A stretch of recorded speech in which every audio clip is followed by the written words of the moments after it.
भरपूर बस्ती, सिद्धार्थनगर, कुशीनगर, देवरिया, बलरामपुर, बहराइच, श्रावस्ती, गोंडा के बच्चों के लिए भय और दहशत का कारण बनता था। हर मां इस बात से सशंकित रहती थी कि ये बीमारी, ये नौ की बीमारी, ये मस्तिष्क ज्वर न जाने किस बच्चे को निगल देगी। कांग्रेस कुछ नहीं करता। समाजवादी पार्टी को चार बार सरकार बनाने का अवसर मिला था, वह कुछ नहीं कर पाई। ये मैं अपना सौभाग्य मानता हूं, जब डबल इंजन की भारतीय जनता पार्टी नेतृत्व की एनडीए सरकार बनी, आज इंसेफ्लाइटिस को हमने पूरी तरह समाप्त कर दिया। अब नौ की बीमारी नहीं, मस्तिष्क ज्वर नहीं है। अब बच्चों की मौत बीमारी से नहीं हो सकती, वैसे ही नहीं हो सकती जैसे अब कोई माफिया किसी नौजवान के भविष्य के साथ खिलवाड़ नहीं कर सकता। ये बीमारी, इस क्षेत्र के लिए बीमारी और यूपी को बीमारू राज एक कांग्रेस और समाजवादी पार्टी ने किया। पाप ये करते थे, वक्त भोगी आपको होना पड़ता, यहां के नौजवानों को होना पड़ता था, यहां के बच्चों को होना पड़ता था। भ्रष्टाचार इनका और खामियाजा हमारे बच्चों को भुगतना पड़ता था। वे समय कालकर्मित होते थे। आज बहनों और भाइयों,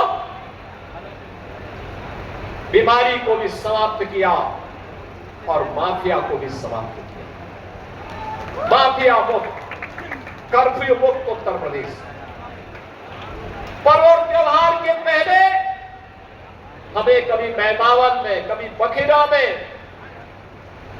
कभी खजलाबाद में, कभी धनघटा में दुर्गा पूजा पंडाल लगाने के लिए आना पड़ता था। दुर्गा मूर्ति विसर्जन के लिए आना पड़ता था। रामनवमी के जुलूस को, शोभा यात्रा को आगे बढ़ाने के लिए आना पड़ता था।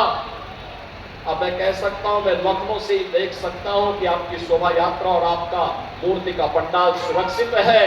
कोई भय नहीं, कोई भय नहीं। अब राह चलते हुए किसी बेटी को कोई गुंडा छेड़ नहीं सकता। ईमानदारी के साथ व्यापार करने वाले किसी व्यापारी के साथ कोई जबरदस्ती नहीं कर सकता है। उसे मालूम है बेटी के साथ छेड़खानी की और व्यापारी के व्यवसाय में अनावश्यक हस्तक्षेप करके लूटपाट करने का प्रयास किया तो खामियाजा एक ही होगा, या तो जेल जाना पड़ेगा या जहन्नुम की यात्रा के लिए तैयार रहना पड़ेगा। बहनों और भाइयों, जब इस दृढ़ इच्छा शक्ति के साथ कार्य होता है तब परिणाम आते हैं। पहले आज जब हम रामेश्वरनाथ धाम की बात करते हैं, कॉरिडोर बनाने की बात करते हैं, तो बहनों और भाइयों, एक धाम में कॉरिडोर बनाने की बात इसलिए हो पा रही है क्योंकि हमारे पास पैसा है। हमारी भगवान शिव के प्रति, देवादिदेव महादेव के प्रति हमारी आस्था है। भारत की विरासत का हम सम्मान करना चाहते हैं। इससे पहले पैसा था, लेकिन यही पैसा कब्रिस्तान की बाउंड्री वाल के नाम पे खर्च हो जाता है।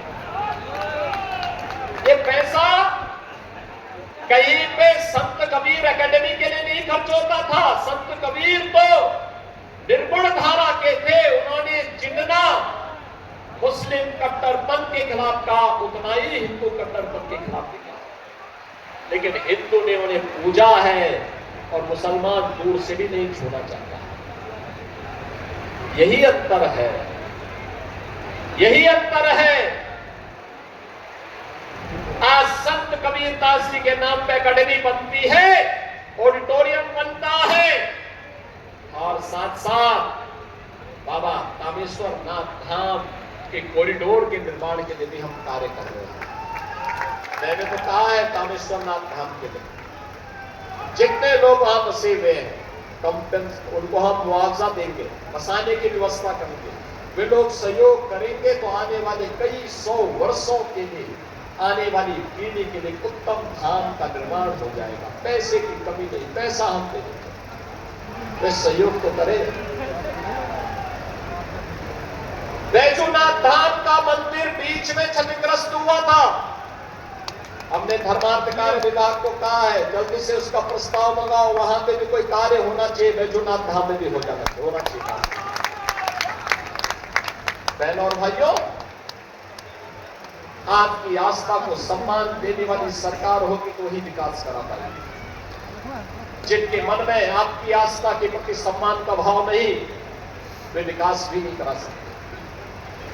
वे छात्रों की छात्रवृत्ति को हड़प जाते थे, विकास के कार्यों को लूट मचा देते थे, नौजवान की नौकरी में लूट मचती थी, किसानों के लिए आने वाली योजनाओं में भी व्यापक भ्रष्टाचार था। अब सोचो, कोई ये कल्पना कर सकता है? पूछना चाहिए कांग्रेस और समाजवादी पार्टी से, एक बात पूछनी चाहिए। अकेले संत कबीर नगर की जब मैं बात करता हूं तो बहनों और भाइयों, प्रधानमंत्री आवास योजना में ग्रामीण और शहरी को मिलाकर के अगर संत कबीर नगर में हम देखेंगे 95,000 परिवारों को एक एक आवास मिला है। 95,000 परिवारों को, 3.5 लाख गरीबों के घर में शौचालय बना है पिछले 9 वर्ष के अंदर।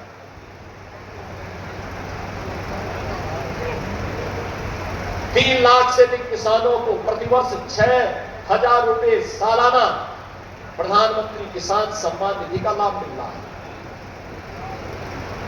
वृद्धजनों को वृद्धावस्था पेंशन, दिव्यांगजनों को दिव्यांगजन पेंशन,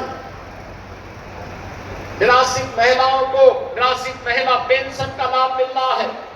प्रदेश भर में हम 1 करोड़ 10 लाख परिवारों को सुविधा दे रहे हैं। मातृवंदना योजना के अंतर्गत भी ये सुविधा प्राप्त हो रही है। बहनों और भाइयों, कार्य करने की इच्छा शक्ति होनी चाहिए। आज जो ये सड़कें बन रही है, ये जो बाईपास बन रहे हैं, ये जो बस स्टेशन बन रहे हैं, बहराइच से लेकर के बांसी होते हुए खल्लाबाद तक जो ये रेलवे लाइन बन रही है, ये रेलवे लाइन ये विकास का आधार है। विकास का ये विकास करेगी, बेहतर कनेक्टिविटी देगी। और हम लोगों ने तय किया है लैंड बैंक जैसे ही यहां का तैयार होगा तो हम लोग संत कबीर नगर में भी एक विकास प्राधिकरण के गठन की कार्रवाई को आगे बढ़ाएंगे। विकास प्राधिकरण का कार्यक्रम, ढेर सारे कार्यक्रम आगे बढ़ेंगे। हम 1 डिस्ट्रिक्ट 1 मेडिकल कॉलेज की तरफ भी बढ़ रहे हैं। ये इसलिए क्योंकि आज की आवश्यकता है। आज सड़कें अच्छी, पहले क्या था? 17 के पहले बाढ़ से, बीमारी से, दंगा और कर्फ्यू से, आस्था पर हो रहे प्रहार से, गुंडागर्दी से, गरीबों की जमीनों पर हो रहे कब्जे के कारण आम जन त्रस्त रहता था। गरीब को राशन नहीं मिलता था, शासन की सुविधा का लाभ नहीं मिलता था। आज तो बिना भेदभाव के सब योजनाओं का लाभ मिल रहा है। जिन 95,000 गरीबों को मकान की सुविधा मिली है, आवास की सुविधा का लाभ मिला है, बहनों और भाइयों, उन्होंने कभी सोचा भी नहीं होगा कि बिना किसी सिफारिश के मकान मिल पाएगा। जिन 3.5 लाख परिवारों के घर में शौचालय बना है, उन्होंने कभी सोचा भी नहीं होगा। लेकिन ये डबल इंजन की सरकार है, मोदी जी का मार्गदर्शन और नेतृत्व है, युवा के लिए नौकरी है, रोजगार भी है। आज जो एक कांग्रेस और समाजवादी पार्टी प्रोपेगेंडा कर रही है, मैं इनसे पूछना चाहता हूं, इन्होंने क्या किया था? बीमारी से मौतें होती थी, गरीब का बच्चा मरता था, ये मौन रहते थे, मौन रहते थे। इनके कानों में